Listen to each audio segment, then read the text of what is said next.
stuff. Yeah, we might have already solved that award there. This past week we had some big announcements, guys. One of them, though, in particular, was huge. Alex Pereira is at it again. I'm not complaining. His fights definitely don't suck. It's just unusual for a champion to knock him down, and then before you know it, be ready to go again in a few months. Powhatan is like some world championship boxer out there, or a bowler, I should say. Guys, did you expect this one? It's Alex Pereira against Khalil Rountree, October 5th, UFC 307 in Salt Lake City. Matt? No. Simply no. I did. I saw it coming. Hell no. Hell no. This Well, was once not they on made my radar whatsoever. Magomedov, once you knew Magomedov was out of the picture, what did you think they were going to do? I guess would be my next question. I thought he was actually, I don't know, going to take a break from headlining every other card on the UFC. But no, Okay. this was not on my radar whatsoever, man. Sure, do it because Alex wants to obviously fight at any given opportunity. So okay, but yeah, this was a surprise. But I guess we get the old kickboxing style matchup, which will be entertaining for as long as it lasts. But yeah, no, this was not on my radar. Man, I'm staying with you. This comes from Calvin Cunningham. He says, do you think Roundtree's style, meaning the pace, will hurt him against Alex at SLC elevation? Remember, they're almost a mile high, too. I don't think so. Honestly, I don't think so. I don't see this being like that high pace of a fight. I think it's going to be like they're both going to stand in front of each other. It's going to be like a Muay Thai style battle, and whoever lands that shot is going to end the fight. I don't see this going to the judges whatsoever. Danny, your reaction to Pereira versus Roundtree. Remember, again, we can joke around and all, but what would have been the next playable piece, knowing Magomed Ankalaev was going to fight at UFC 308 against Alexander Rakic, which takes him off the table too. Yeah, I didn't see this coming at all. Just when I saw that and Kalaev got booked, I thought, okay, maybe the UFC saving him for, I don't know, a potential fight with Adesanya if he wins, or maybe seeing what happens in the heavyweight division and plug him in, since there's a lot of interest around that. Never in a million years would I have thought that he was going to fight Khalil Rountree. Look, the fights on Kalaev, like what the hell did Ankalaev do to the UFC besides go to a draw with Jan Blachowicz? I think he must have done something else, because at this point, it just seems personal, man. He's clearly the most deserving guy there. I think Jamal Hill had a good point. Like, how do you go from having a fight booked, popping for banned substances, and all of a sudden you're in a title fight? That to me is crazy. Also, correct me if I'm wrong. I've yet to see. Sorry, I have a hair in my mouth. I've yet to see. I've yet to see a response from the UFC in regards to how the hell is Khalil Rountree in a title fight now, because from what I understand, we don't have a solution yet as far as his failed drug test, right? And again, we're not working here with USADA, and since we're doing the drug sport free international, whatever, we don't have a lot of answers as to how this works. But isn't that concerning as well? Yeah. All right, I'll try my best here, but from what I read, and this is according to Jeff Nowitzki as he relayed to Kevin Iole, Khalil turned himself in, and he brought all the receipts as far as what he had ingested. It was determined by, I guess it's called Drug Sport Free International, one of those, that and none of it was enhancing. It was very minor, and they appreciated his candor in coming forward. And Khalil actually tells the story in that the owner of the supplement company was actually at his house and observed, maybe on a counter or whatever. He's like, hey, you shouldn't be taking that one. So he kind of openly tells the story. It looks like there's two fouls. One is the Nevada State Athletic Commission. The other one, I guess, is Drug Sport Free International. They gave him 2 months. I think Nevada gave him 4.5 months, which kind of seems weird because we're going back to like early May. So that 4.5 makes it convenient. It's just such an odd number that he won't be able to fight in October. But at the same time, look, if it was 6, would that change our minds? If you think someone's a cheater, 6, 9, 12 months isn't going to change your mind. 4.5. If you're a fan that just wants to see a great fight, okay. He does have a fight win streak with 4 of them being finishes.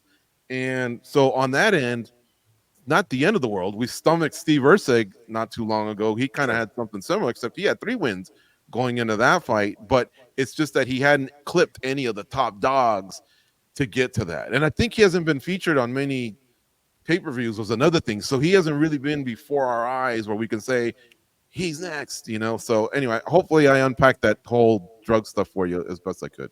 Okay, that makes sense. But see, the difference with the Steve Ercik thing is that there was really nobody else, right? Sure, maybe at the time Muhammad Okaev, but now hindsight we know they were having issues and they didn't want to put him in a title fight. But dude, and Ankalaev, like he's the guy, bro. Like I get this is a less exciting fight, saying the Ankalaev one, and I'm totally more excited for Khalil Rountree and Pereira than Ankalaev and Pereira. But still, this is not about just excitement. Like this, there's got to be some sporting aspect to this, right? And Ankalaev has put in the work, and I feel like he's deserving by a I million agree. miles. I agree. I think they needed him on that Abu Dhabi card because once Makhachev was off, they needed some big names, and Hamzat Oh, Shemaev just you isn't got as the BMF reliable. versus the featherweight champion. Yes, I know they're not from the area, but damn, like what's there to complain about? That's a big ass fight. I think they Hmm. want to see a Muslim fighter as well, and Shemaev isn't as reliable. Him versus Whitaker's money, man, but he's not But as reliable. That's all I can think. It's the schedule sometimes just actually presents more of the problems, but he is more deserving. I think even Roundtree would agree. But goes. no, I was just going to say what you're saying makes a ton of sense, George. But at the end of the day, this is supposed to be a sport, and you can't do that very often, right? You don't just tell the Lakers, "Hey, we don't need you in Utah this weekend. We actually need you over in New York." And you like that's just not how sporting events work, right? This is a dude that Ankalaev that put together a really good resume in a very very tough sport. He deserved to be the guy. Now that being said, Khalil Rountree's there. He didn't do anything wrong. I mean, like they gave him the fight. He signed. This is something he's been waiting for a long time. And I'll tell you one thing, man. Don't sleep on him, dude. Poatan is tough, tough as they come. But this guy thinks a little differently. I don't know if you guys have ever spoken to him or heard interviews with him. He is very different, and the way he approaches fights are a little different. I don't think he's going to let that get to his head. I think he has this awkward style. I agree with that. I think it was Calvin Cunningham or someone that might be a little difficult. 5 rounds in Salt Lake City, fighting the way he does. He puts so much power behind his punches. But look, it wasn't that long ago. We just talked to John Wood, and he mentioned it wasn't that long ago that they put Saki in front of him, right? And you Hmm. didn't tell me that's not a good striker. And look what happened there, right? So anything can happen in our sport. Yes. Did he deserve to be there? Not over Ankalaev, but he does deserve to be there, I think. And I think now that he's got that opportunity, it's up to him to make the best of it. And I think he will. I think it'll. I'm not saying it's going to go his way, but I think it'll be an entertaining fight. Francis A in the chat says we want Ankalaev versus Fajeda, but he also offers if Roundtree wins, this is a big upset. Green Mm. Bandana says Alex versus Khalil. I love it. And you know what, guys? I also thought, well, maybe Nikita Krylov, but he hasn't fought in almost 2 years. He's working off a 3-fight win streak, if I'm not mistaken. So Khalil eclipses him, but Krylov's he's mixed it up with top guys, whereas Roundtree hasn't. That's the only thing that bugs maybe a little, but I'm happy for the guy. And stylistically, I think it will be an exciting match. And man, do I not appreciate Alex Pereira just always being there to rescue the promotion. Um, Two other things, if I may, I guess, just because I find this really interesting. Is this an indictment on the ladies? They can't carry the pay-per-view. That's why O'Malley and Marab need to highlight the Noche UFC. Don't get Danny started on that. Mm. He didn't like that too much. And then over here in Tournament Salt fight. Lake City, it's not a bad card if you look at it, right? Aldo's back and Kevin Holland and some other big names, but they didn't want to go with Pena and Pennington at the top. They needed to bring Pereira and Roundtree there. So are the ladies not? We haven't found that star, I guess, or come close since Ronda Rousey. I think they realized that that matchup didn't make any sense to begin with, giving Pena another title shot. So yeah, let's try to scramble and throw something else together. I think is what happened here. Mm-hmm. I'm tired of seeing guys and ladies get title shots after a loss. Why are we doing this? There's other fighters out there that have wins, namely Kayla Harrison, who should be fighting for this title right now.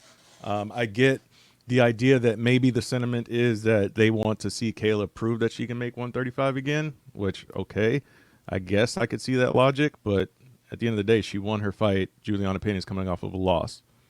I'm tired of seeing this to where, like, fighters get repeat title shots after repeat title shots just because they won the belt at one point. Yeah, 100% agree. I think it should have been Pennington, Kayla Harrison. I think that's a more exciting fight, a bigger fight. There seems to be right now all the hype around Kayla Harrison, and As you mentioned, yeah, coming off a loss, like I don't think Julianna Peña was in a position to challenge for the belt. Interesting and weird decision, but who knows? We might end up with Harrison in the title fight. She did say, I spoke to her on Friday, and she did say she was open to filling in as a backup even 20 minutes before the fight if needed. So we'll wait to see what happens from here to there.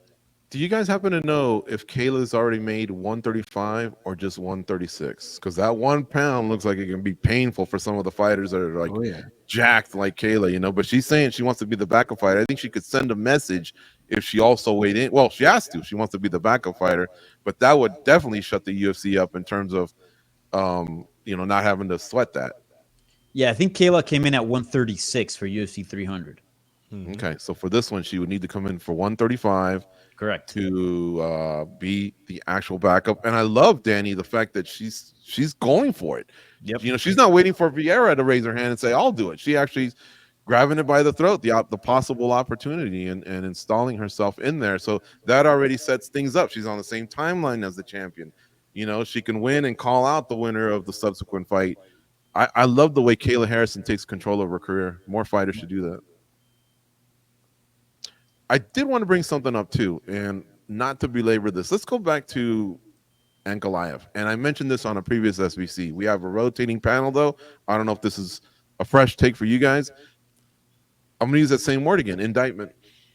Are the Dagestani fighters kind of getting brushed aside? I'll tell you why.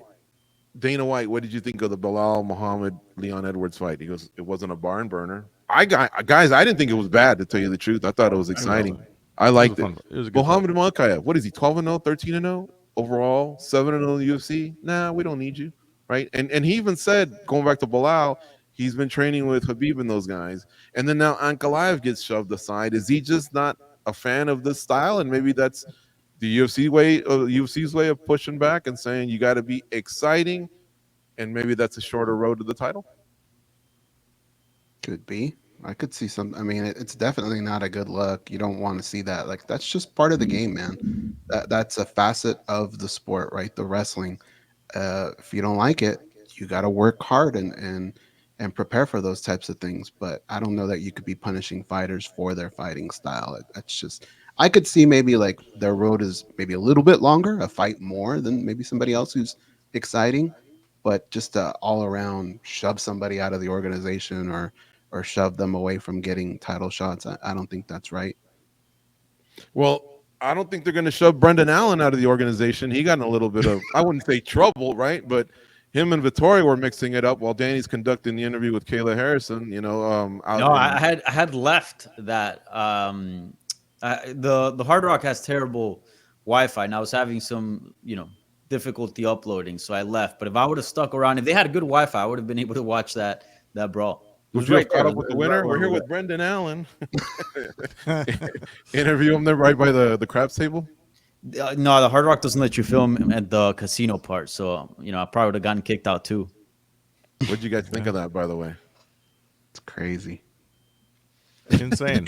Michael Johnson kind of told everyone back off, like they're gonna break dance or something. He's like, get away, everyone. Yeah. And boom, he unleashes Brendan Allen on him. It was insane. And the fact that Dana obviously responded on Twitter, I mean, it's kind of like, yeah, I mean, if you want to respond to it, like, you're the CEO of the UFC and you're using that as an opportunity to trash another organization and say, hey, maybe my fighters shouldn't be doing this in public. Yeah. I'm a little shocked because, George, you and I, we're here in Vegas. Like, you can't get a big crowd like that together without security being there within seconds, right? It seemed like they were there for a while, Danny. Like, you were in the vicinity. Did they not know this was going to go on? Like, I mean, Florida, how was there not more security there? Florida. Bro, you go to the Hard Rock, you see crazy shit happen all the time. Just it happens. I'm surprised they didn't shoot each other. Florida is nutty. It is crazy. Stand your ground, right? I've seen fights at the Hard Rock. I've seen a good amount of fights, usually involving old men, not two professional fighters, but in the arena or in the casino? In the casino. Wow. Over what? Honestly, I don't even know. Just a dispute. People are drunk. I don't know. I love Trump more than you do. No, I don't. You do. Yeah, that's probably what it is.